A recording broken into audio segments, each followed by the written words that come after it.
제가 가본 나라 중에 어떤 나라보다도 아마 인도만큼 종교적인 나라는 없을 겁니다. 인도에는 우리가 잘 아는 것처럼 3억 3천만 개의 신이 있다고 합니다. 인도에 와서 그 말이 거짓이 아니라는 것을 저도 실감했습니다.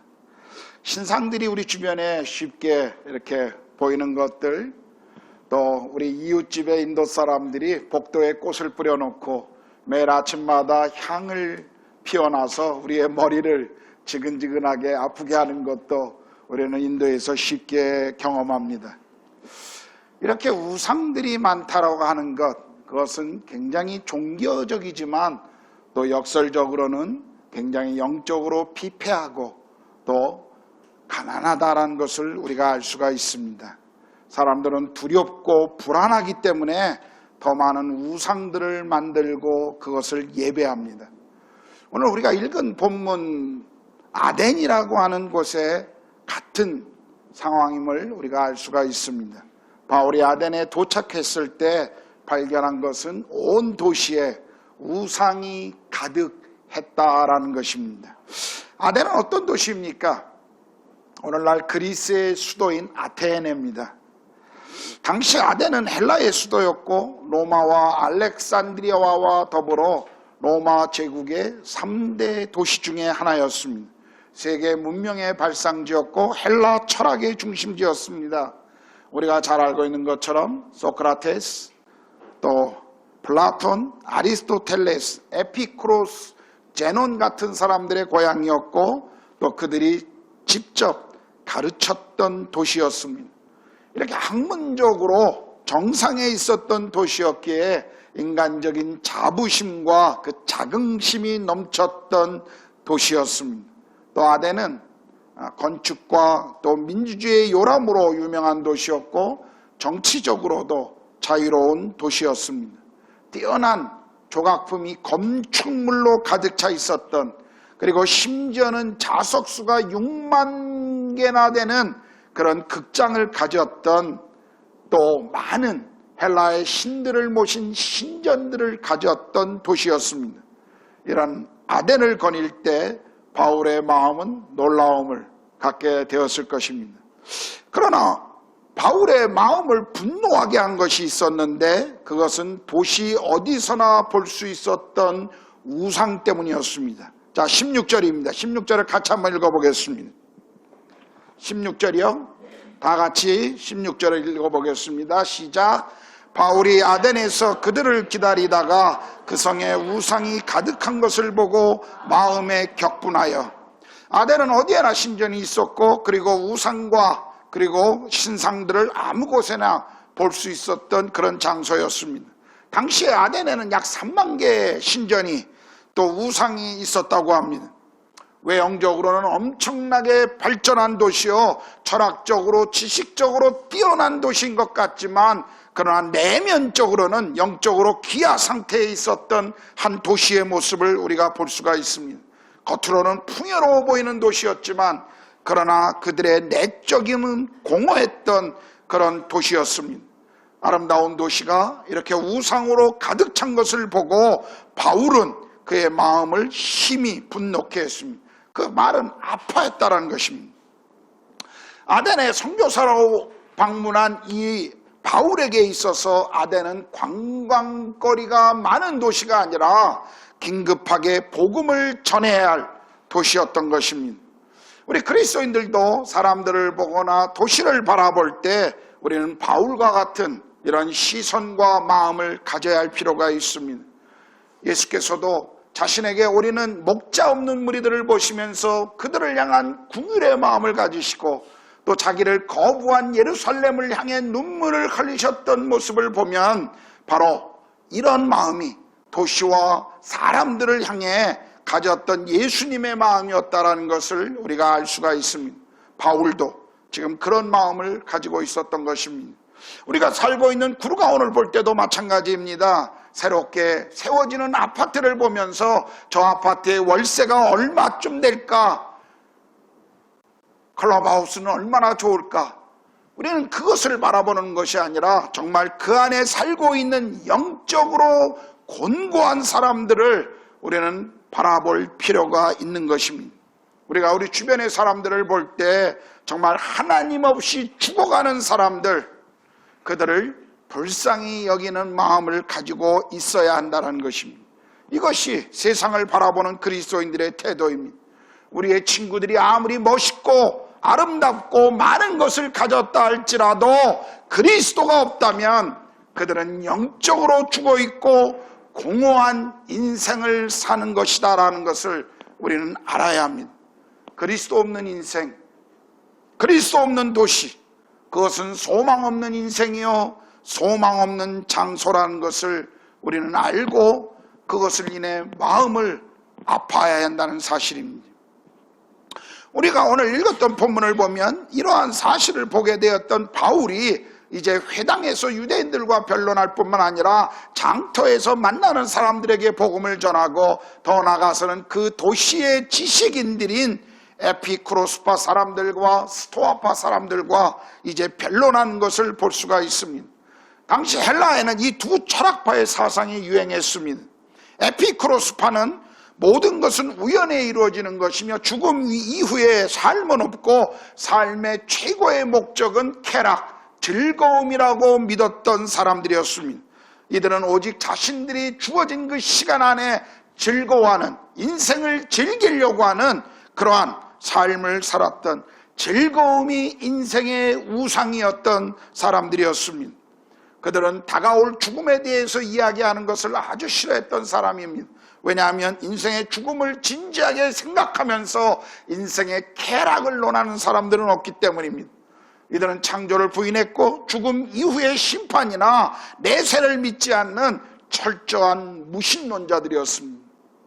또 한파였던 스토아파는 신들은 어디나 모든 것들 속에 있지만 사람들의 삶에는 관심이 없다라고 생각했던 소위 범신론적인 사람들이었습니다. 인생의 운명은 그저 우연에 의해서 결정된 것이라고 생각했던 사람들, 그래서 자신의 인생의 주인은 자신들이라고 생각했던 그런 사람들이었습니다. 스토아파 사람들은 지식을 아주 중요하게 생각했습니다. 그래서 지식의 탐구를 아주 중요한 열망으로 갖고 있었던 사람들이었고 하나님보다는 자신들의 지식을 더 신뢰했던, 바로 이들에게는 지식이 그들 인생의 우상이었던 그런 삶을 살아가는 사람들이었습니다. 오늘 본문에 보면 이들은 바울을 향해서 말쟁이다라고 이야기했는데, 이 말쟁이라고 하는 이 헬라어의 본문의 의미는 잠새가 와서 모이를 찧어먹는 것 같은 이런 의미인 것입니다. 그러므로 바울이 말하는 것을 그렇게 가치 없는 것처럼 지금 이들은 여기고 있었습니다. 특별히 바울이 전하고 있는 복음의 이 부활에 대한 내용을 그들은 이해할 수가 없었을 것입니다. 그래서 이제 바울을 잡아 아레오고바라에 가서 네가 전하는 내용이 무엇인지를 우리에게 자세히 설명해달라고 요청합니다. 아레오바고라고 하는 것은 당시 의회나 법정 같은 곳이었습니다.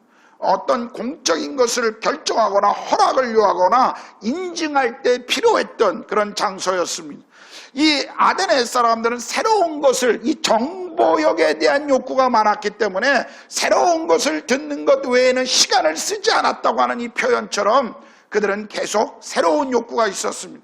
그래서 바울이 전하는 이 새로운 복음에 대한 이 사실을 알고 싶었을 뿐만 아니라 아레오바고에서 바울이 전하는 것이 과연 합당한 것인가 하는 것을 아마 확인하고 싶은 그런 마음들이 있었을 것입니다. 그래서 이제 바울이 아레오바고에서 설교하기 시작하는데요, 여기 22절 23절을 보겠습니다. 내가 보기에 너희는 범사에 종교심이 많도다. 내가 두루 다니며 너희가 위하는 것을 보다가 알지 못하는 신에게라고 새긴 단도 보았으니 그런즉 너희가 알지 못하고 위하는 그것을 내가 너희에게 알게 하리라.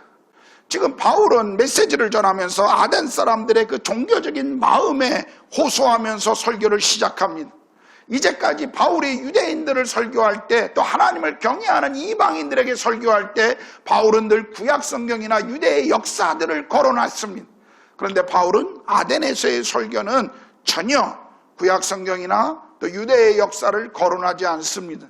왜냐하면 아덴 사람들은 성경을 알지 못할 뿐만 아니라 성경의 권위를 인정하고 있지 않았기 때문이었습니다.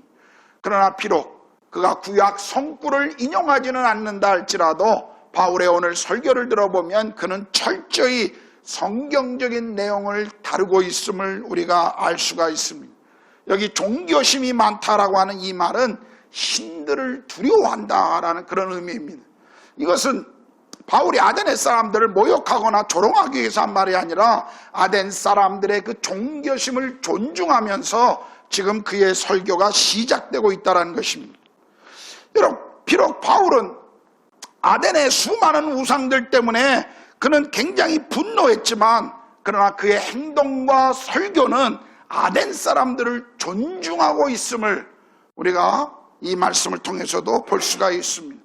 간혹 그리스도인들 가운데 어떤 분들이 타 종교인이나 또는 그리스도를 믿지 않는 사람들에게 복음을 전하고자 하는 그 열심 때문에 종종 타인에 대한 배려, 타인에 대한 이해, 그리고 타인의 문화에 대한 이해 없이 우리가 무례함으로 그들에게 접근할 때가 얼마나 많은지 모릅니다. 심지어는 불교 법전에 가서 찬송가를 부르거나 아니면 이슬람 사원에 가서 찬송가를 부르는 그러한 일들을 하면서 우리가 그것이 복음을 전하기 위한 행위라고 이야기하는 것이 얼마나 많은지 모릅니다. 때때로 구약의 선지자들이 그렇게 했습니다. 그러나 선지자들은 하나님을 알고 하나님의 복음 앞에 떠나 있는 자들을 회개케 하기 위해서 그들에게 직접 말씀하신 그 말씀을 선포한 것이지 오늘 우리에게 그것을 그렇게 요구하고 계시지 않는다는 것을 우리는 이해할 필요가 있습니다. 우리는 다른 사람들에 대한 우리가 가지고 있는 이 복음의 유일성과 우리가 가지고 있는 이 복음의 정말 이 능력에 대해서 다른 이들과 나눠야 하지만 그러나 여전히 우리 안에는 타인에 대한 배려 그리고 타인을 향한 우리의 그 무례하지 않은 그런 존중된 태도를 가질 필요가 있는 것입니다. 만일 바울이 설교를 시작하면서 아덴 사람들에게 너희가 보니 우상이 너무 많고 하나님이 미워하는 이 모든 것들을 너희들이 가지고 있으니 하나님이 얼마나 싫어하겠냐, 너희는 심판 가운데 거할 자들이라고 만약 바울이 그렇게 시작했다면 아무도 바울의 설교를 들으려고 했던 사람들이 없었을 것입니다. 바울은 굉장히 존중하고 그들의 그 상황에 맞게 지금 설교를 시작합니다. 그들은 알지 못하는 신이라는 재단 가지고 있었습니다. 당시 아덴 사람들은 많은 신들을 숭배하고 있는 다신론자나 아니면 모든 것에 신이 있다고 하는 범신론의 사상을 가지고 있었습니다. 그러다 보니까 그들이 알고 있는 모든 신들에 대한 재단을 만들고 거기에 예배했던 사람들입니다.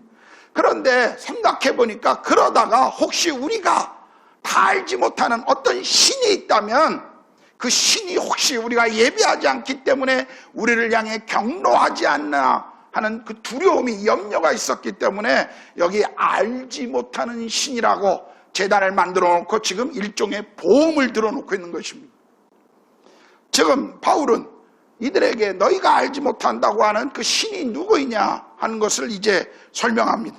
하나님이 어떤 분인가를 이제 설명하고 있죠. 24절에서 26절을 보면 바울은 하나님은 창조주이시고 부족함이 없으시고 사람이 지은 건물 안에 거하시는 분이 아니시다라고 선포합니다. 하나님께서는 만유의 근원이시고 부족함이 없기 때문에 그리고 모든 것을 아시는 분이시기 때문에 사람들에게 의존할 필요가 없고 하나님은 통치자시다라는 것을 바울은 계속 선언하고 있죠. 하나님은 모든 땅에 민족을 거하게 하시고 저희의 연대를 정하고 거주의 경계를 정하시는 역사의 주인이시다. 그리고 인간과 교제하시는 인격적인 분이시다라는 것을 지금 바울의 설교를 시작하며 말씀하고 있습니다. 하나님은 창조주이시고 모든 것을 가지신 분이시고 사람들의 도움이 필요 없다라고 선언하고 있는 이 바울의 메시지는 당시 헬라 사람들에게 굉장히 충격을 주었을 것입니다. 왜냐하면 헬라의 신들은 인간의 도움이 없이는 움직일 수 없는 접근하지도 못하는 그런 신들이었기 때문이었습니다. 불완전한 신들이었죠. 헬라의 신들은 사람들과 동떨어져 살고 있었고 사람들의 삶에 관심이 없었던 사람들이었습니다. 그래서 바울은 27절에서 29절을 보면 하나님은 헬라의 신들과 달리 우리가 찾을 수 있는 분이다라고, 그리고 우리가 찾을 수 있는 가까이에 계신 분이다라고 지금 설명하고 있는 것입니다. 바울은 당시 우상들과 하나님을 비교함으로 공통점을 찾아서 그들에게, 청중들에게 복음을 전하려고 하고 있는 것이 아닙니다.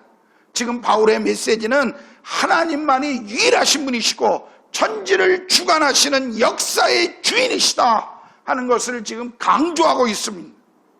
이 강조가 끝나고 난 다음에 30절, 31절을 보면 바울은 자신의 메시지에 반응을 보여야 한다라고 말씀하고 있습니다. 그것은 회개하라는 것이었습니다. 바울은 하나님을 소개하고 난 이후에 자연스럽게 이 구원 역사의 핵심인 예수 그리스도의 죽음과 부활에 대해서 그는 증거하고 있죠. 예수 안에 생명이 있고 그분 안에 구원이 있다는 것을 지금 강조합니다. 그래서 하나님은 인간에게 그분 앞에 나아갈 수 있는 유일한 한길 예수 그리스도를 우리에게 주셨다라고 하는 것을 지금 바울은 그의 설교에서 계속 선포하고 있습니다. 오늘 바울의 설교의 핵심이 무엇이죠? 바울이 가는 곳마다 설교할 때 동일한 핵심이었습니다. 오늘 이곳에서도 바울의 설교의 핵심은 부활이었습니다. 여러분, 왜 바울이 부활을 강조했을까요? 여러분, 부활은 기독교만이 갖고 있는 독특하면서도 아주 특별한 진리입니다. 아덴 사람들의 철학과 종교관에는 내세라는 것이 없었습니다. 그래서 바울은 부활을 강조하면서 우리의 인생이 죽음으로 끝나는 것이 아니다라고 하는 것을 지금 강조하고 있는 것입니다. 죽음 이후의 삶에 대해서 바울은 말씀하고 있습니다. 그렇지 않습니까? 우리 모두는 언젠가 죽게 될 것입니다. 그러나 우리 모두는 다시 살 것입니다. 그리고 하나님의 심판대 앞에 모든 이들은 서게 될 것입니다.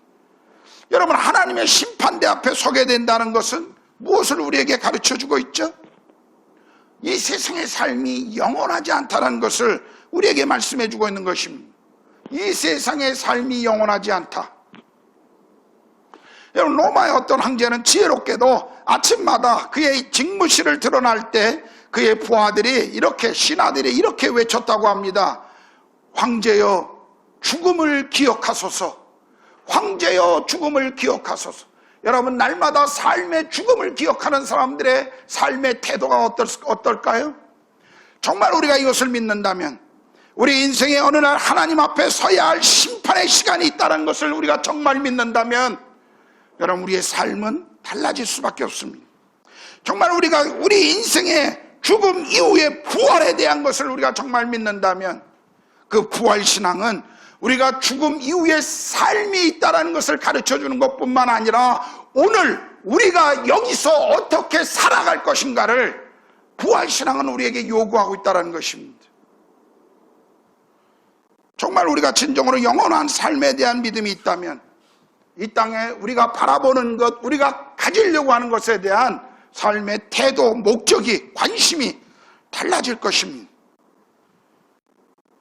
우리가 돈을 버는 목적도, 성공을 추구하려고 하는 이유도 아마 우리 자신의 개인의 어떤 행복이 아니라 하나님 나라와 그분의 나라를 위한 삶의 태도를 갖게 될 것입니다.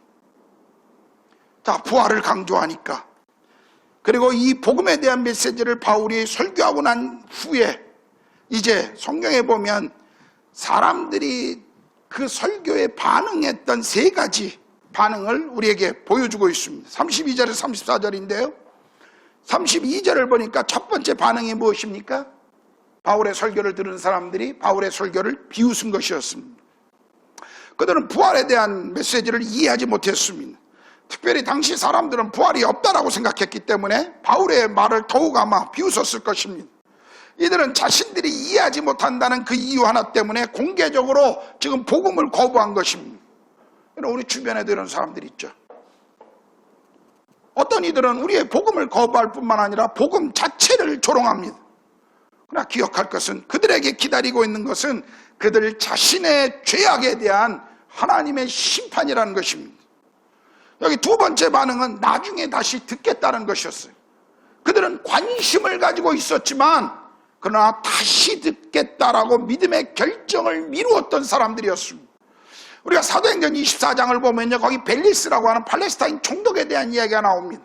바울의 복음에 대한 메시지를 거의 매일 들었지만 그 벨리스 총독은 들을 때마다 내가 다시 듣겠노라고 하면서 바울을 돌려보냈던 사람이었습니다. 복음을 듣지만 복음 앞에 결정하지 못하고 미루는 사람들, 오늘 우리 주변에도 많이 있습니다. 그러나 이런 사람들에게 갑자기 어느 날 다가온 심판날, 기회가 항상 우리 인생 가운데 있지 않는다라는 것을 그들은 그날 가서야 비로소 발견할 수 있을 것입니다. 사실 반응을 이 거부하고 조롱하는 반응이나 또 복음에 대해서 미루고 있는 이 나중에 다시 듣겠다라고 하는 것이나 사실 어떤 의미에서 이것은 다 복음을 거부하는 태도입니다. 그런데 감사하게도 세 번째 33절에 보면 믿음을 결단한 사람들이 나옵니다. 바울의 복음의 메시지를 듣고 이 아덴에서 그렇게 많은 사람들이 예수님을 영접한 것 같지는 않습니다. 그러나 두 사람의 이름을 특별히 우리에게 소개해주고 있죠. 아레오바고의 관원 디오누시오와 다말이라고 하는 여인이었습니다. 이들은 바울의 메시지를 듣고 이 복음 앞에 결단하고 주님의 제자가 되기로 결심했던 사람들입니다. 여러분, 복음이 전해지는 곳에는 항상 구원의 축복이 경험됩니다. 우리가 그 열매는 우리가 잘 몰라요. 정말 우리가 복음을 전해보면 어떤 이들은 정말 예수를 쉽게 믿을 것 같은데 끝내 안 믿는 사람들이 있는가 하면 어떤 이는 절대 믿을 것 같지 않은데 정말 예수 앞에 나오는 사람들이 있습니다. 그 결과에 대해서는 우리가 알지 못합니다. 그러나 중요한 것은 우리가 복음을 전할 때 그곳에 성령께서 일하셔서 항상 이 복음 앞에 응답하는 사람들이 있다는 것입니다. 지금 이 두 사람, 아덴에서 구원의 축복을 경험했던 사람이었습니다. 여러분, 우리가 복음을 전할 때도 어떤 사람들은 우리의 복음을 듣지 않으려고 합니다. 거부합니다. 심지어 조롱까지 합니다. 우리가 그런 모든 복음에 대해서 거부하는 사람들에게 다 호응해 줄 필요는 없을 것입니다. 또 우리가 복음을 전할 때 모든 이들이 우리를 웰컴하고 환영해 줄 것이다 라는 생각 자체를 갖는 것, 그것도 별로 기대할 필요가 없습니다. 우리는 복음을 전하게 돼 참 많은 사람들, 다양한 사람들을 만나게 될 것입니다. 그러나 그 결과는, 그 열매는 주님이 주시는 것이기 때문에 우리는 복음을 전하는, 다른 이들에게 예수 그리스도를 나누는 이 책임을 다해야 한다는 것입니다. 예수를 믿거나 거부하는 것은 그들의 결정이지 그것을 우리가 만드는 것은 아니기 때문에 그렇습니다. 우리는 다만 복음을 전해야 될 그 책무를 다 해야 할 것입니다. 이제 설교를 마무리하겠습니다. 여기 바울은 눈에 보이는 우상을 섬기는 아덴에서 지금 영적 전쟁을 치르고 있습니다. 어떤 의미에서 오늘 우리도 인도에서 눈에 보이는 우상들 속에서 영적인 전쟁을 지금 치르고 있습니다. 그렇지만 우리가 눈에 보이는 우상들보다 더 심각하게 우리를 공격하고 우리의 마음을 빼앗아가는 것이 있습니다. 그것은 우리 안에 있는, 우리 마음 안에 있는 우상들입니다. 성공에 대한 우상, 사람들로부터 인정받고 싶어하는 우상. 여러분, 사람들이 왜 이렇게 눈에 보이는 우상이나 아니면 눈에 보이지 않는 우상들을 만드는 것일까요?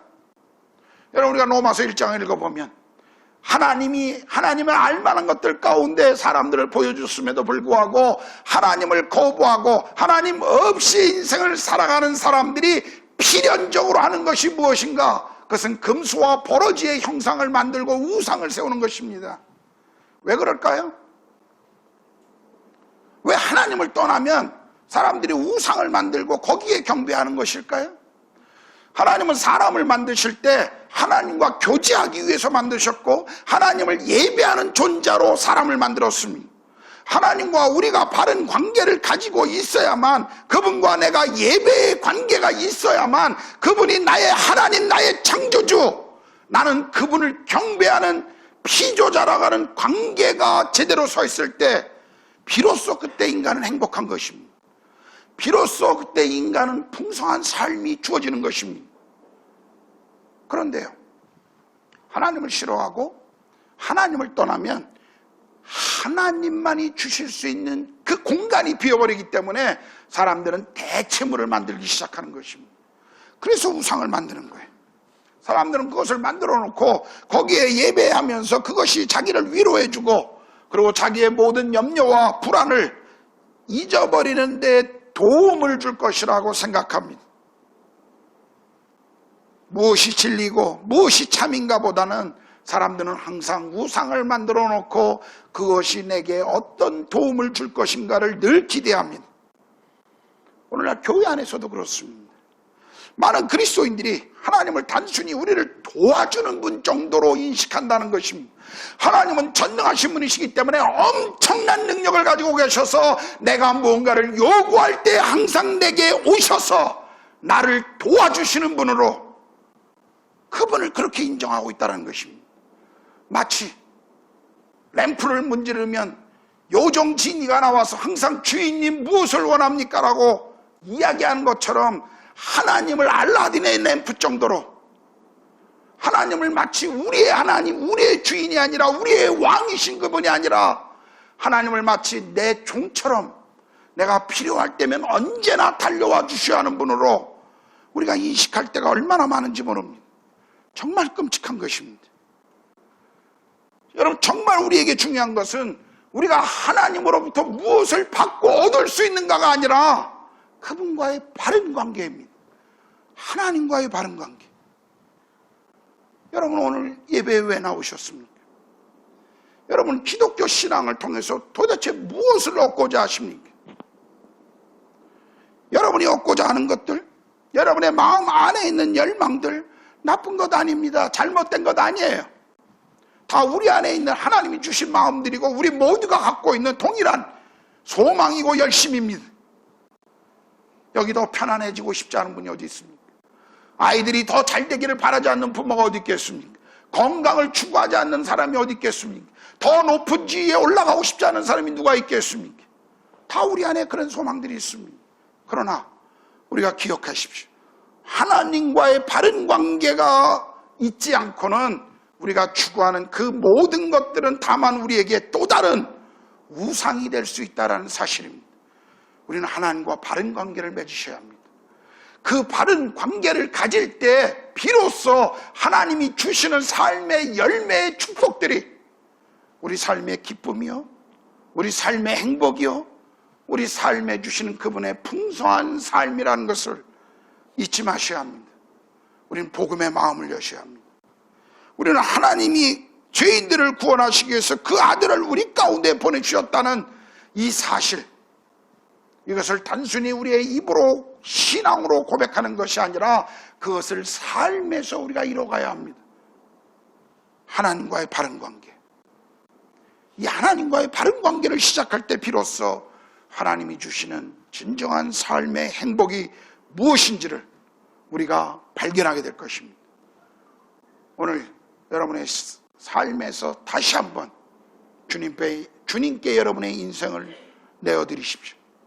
주님께서 여러분의 인생을 다스리도록 그분과의 막혔던 벽들을 허물어버리고 내가 추구했던, 내가 고백하고 눈으로 보이고 있지는 않지만 그러나 내 안에 감춰져 있는 우상들을 내려놓고 우리는 다시 한번 우리 삶의 주인이신 그분 앞에 나아가야 합니다. 그분 앞에 엎드려야 합니다. 그리고 그분 앞에 우린 고백해야 합니다. 주님이 저의 주인이십니다. 주님 한 분이면 충분합니다. 우리는 이 바른 관계를 먼저 우리의 삶에서 찾아야 합니다. 기도하겠습니다.